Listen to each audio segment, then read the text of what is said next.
Thank you very much, David. I certainly appreciate the very kind words that you shared. And on behalf of many television stations and broadcasters, allow me to acknowledge your steadfast and strong leadership in our industry.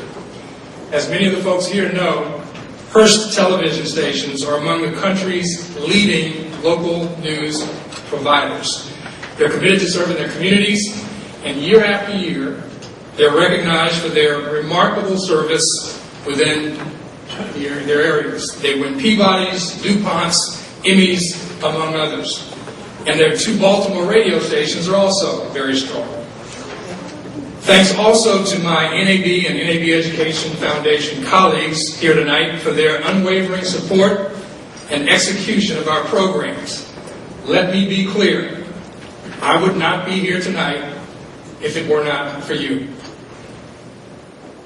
And speaking of unwavering and essential support, I'm also joined tonight by my wife, Linda. She has been a calm and supportive partner and best friend and helps me to keep most of my sanity. And of course, to the RTDNF, we are proud to stand shoulder to shoulder with you, ready to fight for and defend the freedom of speech. The First Amendment is broadcasting. Simply put, we could not do what we do if it didn't exist. I am honored and humbled to be here with my fellow honorees, Brian Williams, David Weston, Harvey Nagler, and my good friend Barbara Cochran.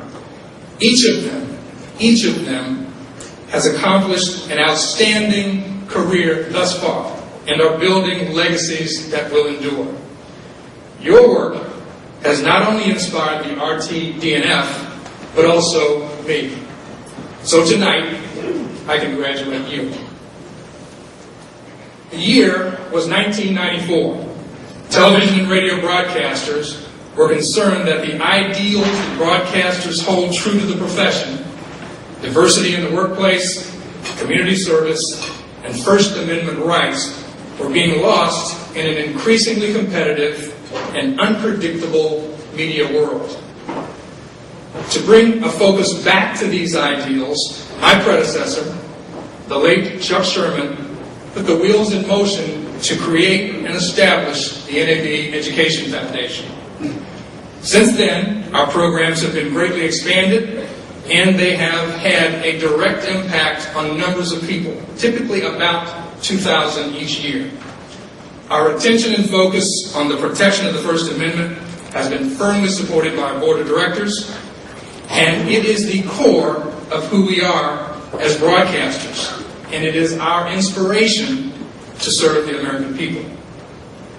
As the greatest democracy in the world, it is important that broadcasters accurately report news as they see it, providing the public with the truth and arming them with the information they seek to become educated citizens. This is an ideal that we hold dearly as a free nation, and it is an ideal that brave men and women like Cammie McCormick view as risking their lives for. They place themselves in harm's way, many times on the front lines of danger. With their cameras and microphones, radio and television journalists put their lives in jeopardy to capture the events so that the rest of the nation can witness them, so they will know the truth. It is their courage, their passion, their unwavering belief in our nation's ideals of democracy that inspires the NAB and the NABEF to fight to preserve the right for free speech. As stated in the UN Universal Declaration of Human Rights, and I quote, "Everyone has the right to freedom of opinion and expression. This right includes freedom to hold opinions without interference and to seek, receive, and impart information and ideas through any media and regardless of frontiers."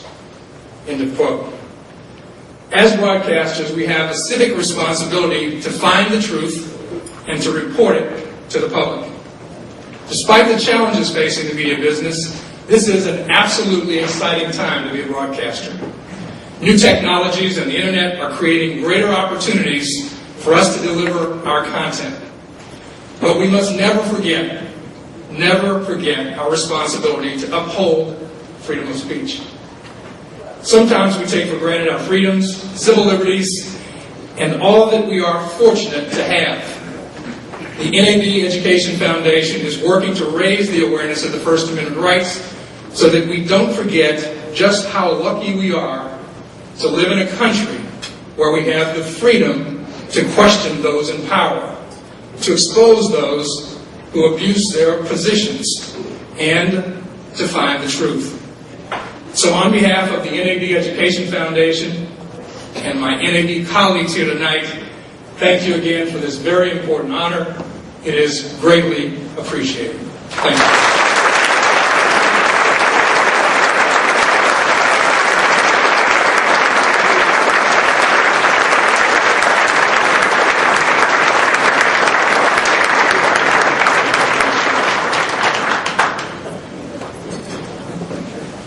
Marcellus, congratulations.